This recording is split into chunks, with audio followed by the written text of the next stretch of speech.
Unit 2, Lesson 6, Labor Reform. Unit 2, Lesson 6, Vocabulary. Today we'll examine the responses to the Industrial Revolution. Specifically, how did society respond to the effects of the Industrial Revolution? An old Italian immigrant story goes as follows. I came to America because I heard the streets were paved with gold. When I got here, I found out three things. First, the streets weren't paved with gold. Second, they weren't paved at all. And third, I was expected to pave them. And thus, in one short passage, an encapsulation of the immigrant experience when coming to America. Working to live or living to work. What is balance? And how did the workers during the Industrial Revolution find that balance? Working conditions during the Industrial Revolution didn't provide a lot of opportunities for work-life balance. Most worked long hours in unsafe conditions for low pay. Seamstresses, for example, and most factory workers worked 12 hours a day, 6 days a week. There was no sick pay, no vacation, no sick leave, no workers' compensation if you were to get hurt or get ill, or no unemployment pay if you were fired or laid off. In 1882 alone, nearly 700 workers were killed in work-related accidents. During the Industrial Revolution, 20% of all boys and 10% of all girls under the age of 15 had full-time jobs. Some were as young as 5 years old. The conditions during the Industrial Revolution were such that families began to work in factories as a team. The Industrial Revolution changed the lives of Americans in more ways than mere inventions and new products at market. Not one person in the family earned enough to provide for the entire family. And if parents got sick or ill, children had to step in and work.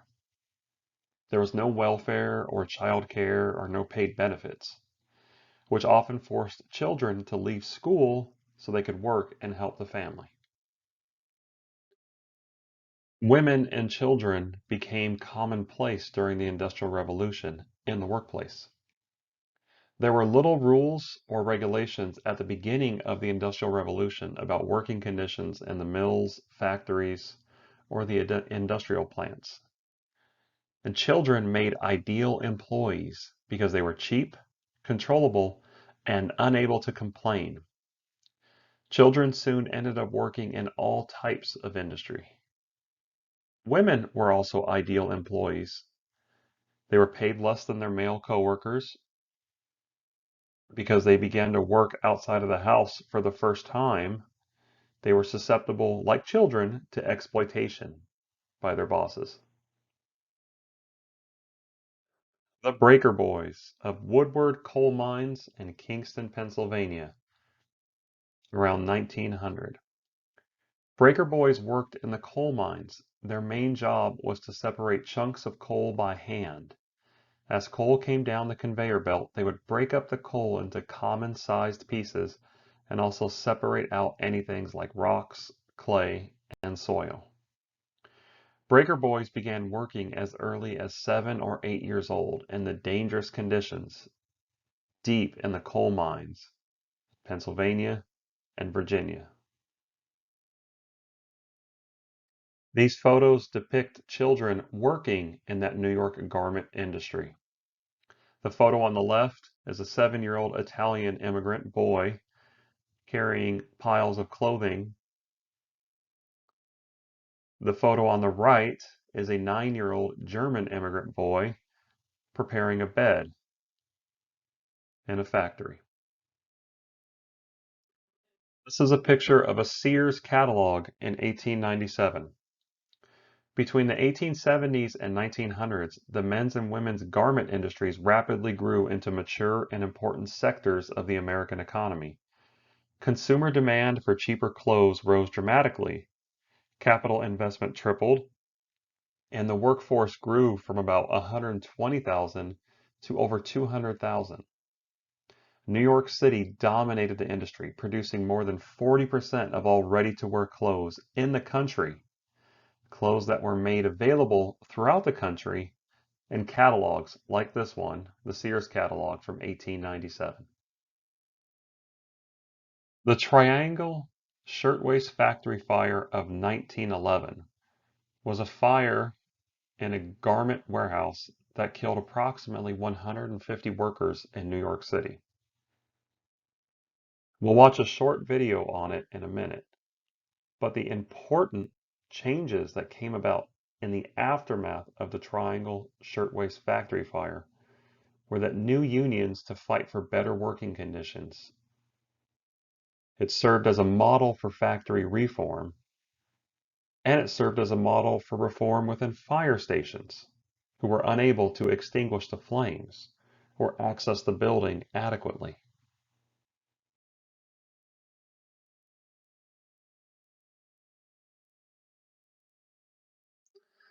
Muckrakers was a term used for a group of journalists who exposed the political, economic, and social hardships caused by big businesses.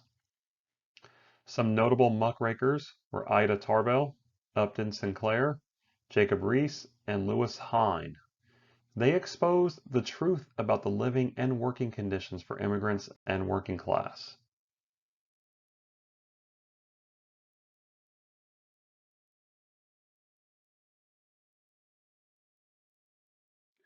The exposure by muckrakers led to the formation of labor unions. As business leaders merged their operations, workers began to do the same, forming unions. Unions focused on unsafe work environments and exploitation. Workers of all types joined unions together, skilled and unskilled workers, male and female workers, black workers, brown workers, white workers, immigrant workers, native-born workers. In the early 1900s, union organizers overcame the seemingly impossible task of uniting employees in factories and small scattered shops. Surmounting ethnic divisions and hostile owners, workers built lasting labor unions within the major divisions of the garment industry. The International Ladies Garment Workers Union organized women's and children's apparel workers. The Amalgamated Clothing Workers of America focused on men's clothing employees. And the United Garment Workers of America centered primarily on makers of work clothing. In 1866, William Silvis formed the National Labor Union, the NLU, the first organization for laborers. Some chapters of the NLU refused to allow African Americans to join. So Isaac Myers formed the CNLU, Colored National Labor Union. In 1868, one of the first major accomplishments of the National Labor Union was convincing Congress to limit government workers to an 8-hour workday.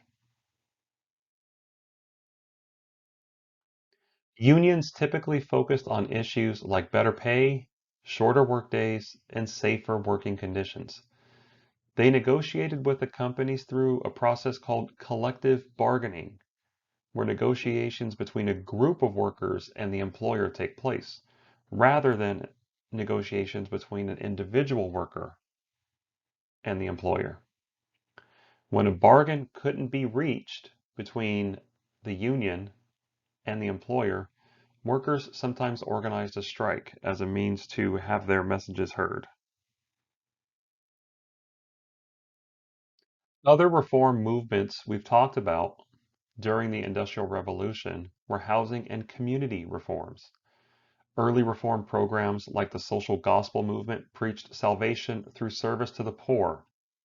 They exposed greed and corruption brought on by industrialization and the robber barons.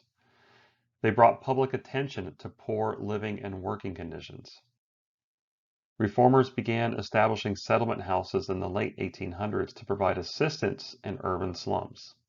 Settlement houses offered classes such as English, painting, health, and college extension courses.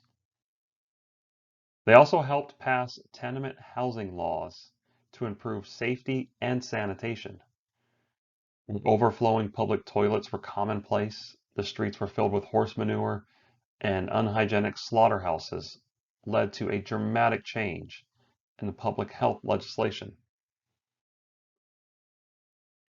Child labor and exploitation was not only a problem during the Industrial Revolution, it is still a problem today. Companies like Walmart, Nike, American Eagle, Aristotle, American Apparel, Gap, and Old Navy, represented here on the pie chart respectively, still use and exploit child labor throughout the world to manufacture, to produce, and distribute their goods and merchandise, either at their own standalone stores or through vendor stores throughout the world.